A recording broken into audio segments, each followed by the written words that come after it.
how to add money to your Eneba wallet. So hey everyone, welcome back to the channel. So in this video I'm going to show you how you can add your money to your Eneba wallet.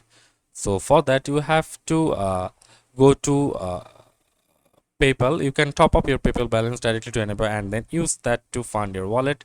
If you are using supported payment method like debit or credit card, Eneba accepts Visa, MasterCard or Maestro or debit or credit cards, and other regional options should be depending on your location. You might have access to payment methods like Ovo Wallet, Shopee Pay, Dana, Linkaja, and Flip and Curies, and redeeming an Eneba gift card like login. If you don't have an account, sign up for one of the Eneba website and go to your profile and navigate to your wallet and overview page, and then enter the gift card code in the designated field and click apply. And using Eneba wallet as a payment method, you have to ensure you're registered on Eneba, and the Eneba wallet allows you to make payments without needing to put bank or other financial details directly each time.